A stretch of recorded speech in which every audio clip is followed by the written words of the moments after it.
araw, Luzon, Visayas at Mindanao. Ako si Dave Lawrence Simpan. At ako naman po si Alexandra Will. Alamin muna natin ang ating ulat panahon.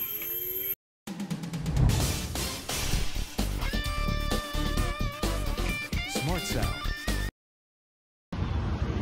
Magandang araw, ito po ang inyong weather update mula sa ating panahon. Ayon sa Pag-asa, walang inaasahang pag-ulan sa bahagi ng Luzon. Habang sa Visayas at Mindanao ay may pag-ulan. Mainit na panahon ang mararanasan sa maraming lugar, kaya't mahalaga pa rin ang magdala ng payong o anong kagamitan para maiwasan ang init ng araw. Ito po ang inyong weather update. Laging tandaan, ang buhay ay weather lang.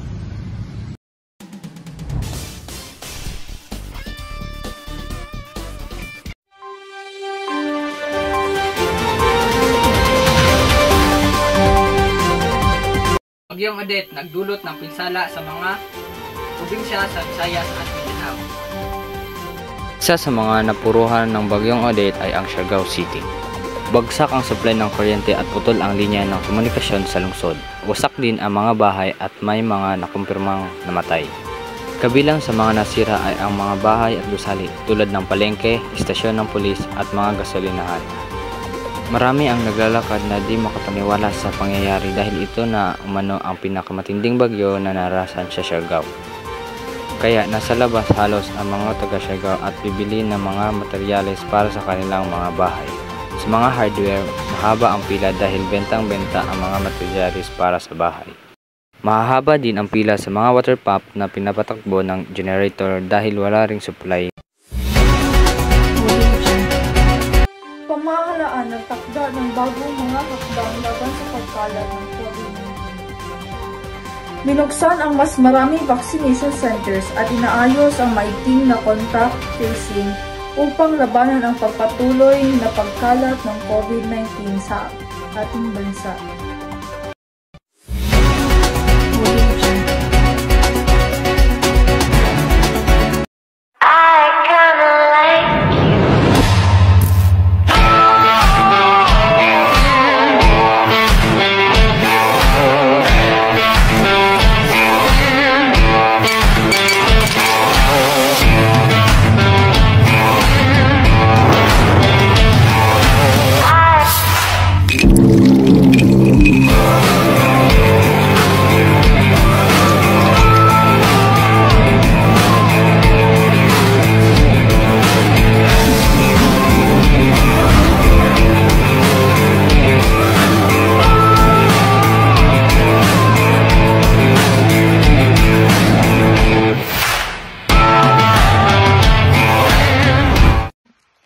Nagbabalik kami ngayon dito sa studio.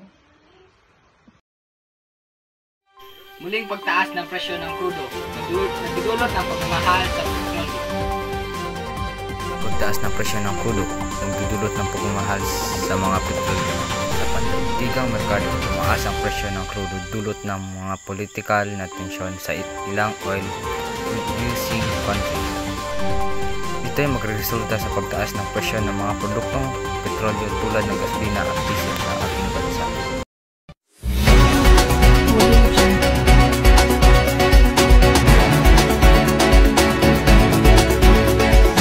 Paglulunsad ng online learning platforms makakatulong sa pagpatuloy ng edukasyon sa gitna ng pandemya.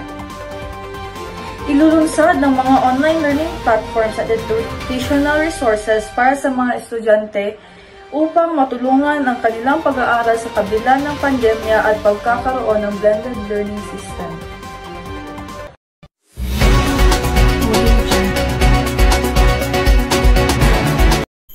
Bagong iPhone model, nilabas ng kilalang kumpanya at umani ng papuri. Isa ng kilalang kumpanya ng teknolohiya, ipinakita ang kanilang pinagkabagong iPhone model na tinatawag na iPhone 15. Ipinakita sa media ang mga kahusayang teknikal nito tulad ng pinakamabilis na processor at kamanghamanghang camera feature. Dahil sa kanyang stylish na design at pataas na dekalidad ng performance, agad itong umani ng papuri mula sa mga eksperto sa industriya at mga tagahanga ng teknolohiya.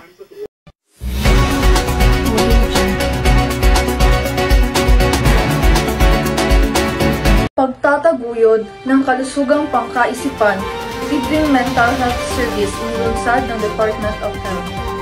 Ilulunsad ng mga online learning platforms at educational resources para sa mga estudyante upang matulungan ang kanilang pag-aaral sa kabila ng pandemya at pagkakaroon ng blended learning system.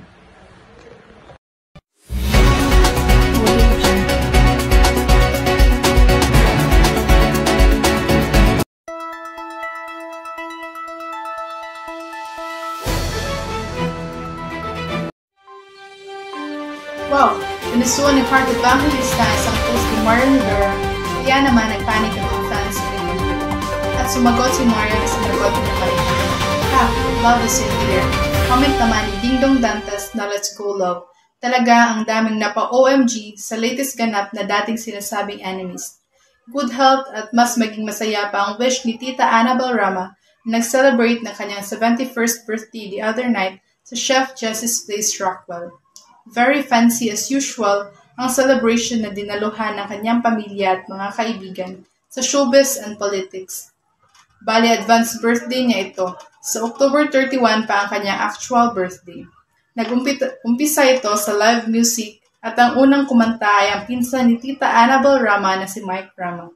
Kabilang sa mga senador na dumating ay sina Senator Bong Revilla, Win Gatchalian at Robin Padilla. Kasama si Senator Bong, Representative Lani Mercado, Bianca Manalo at kadate si Senator Win.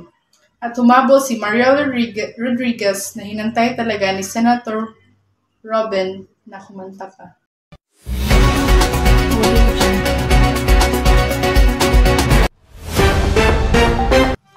Nagdigma ang Israel-Hamas ng 2023 ay isang patuloy na labanang militar sa pagitan ng Israel at mga militanteng Palestinong pangkat na pinamumuan ng Hamas. Simula ang labanan noong October 7, 2023 na may pag-atake ng mga barerang rocket na hindi bababa sa 3,000 rocket na inilunsad mula sa Gaza laban sa Israel. Kagapay nito, tinatayang 2,500 militanteng Palestino ang sinara ang sagabal sa Gaza, Israel na inatake ang mga base militar at pinatay ang mga sibilyan sa mga karatig na mga pamayanang Israeli.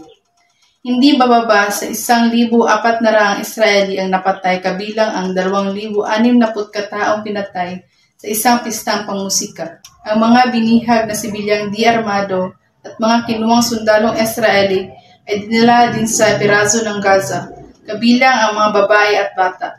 Tumugon ang Israel ng kontra-opensiba sa sorpresang pag-atake at formal na pagdekrala ng Israel ng digmaang labanan sa Hamas pagkalipas ng isang araw.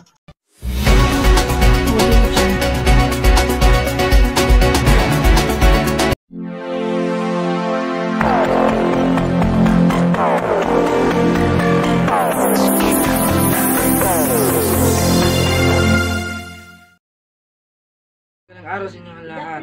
Manila, Philippines, nasa giting tanong stage pa rin si Blackwater coach Dave Carriazo kay Basir Amer.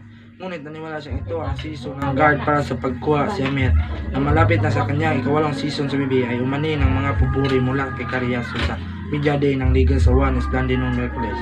Pasok sa quarterfinals ang Gilas Pilipinas matapos tambakan ang Qatar 80-41 sa Xinjiang Gymnasium sa Xinjiang University sa Hangzhou, China nitong Lunes. Disinadong manalo ang Philippines team matapos makuha kaagad ang bintahe 21-8 sa unang 5 minuto ng laro.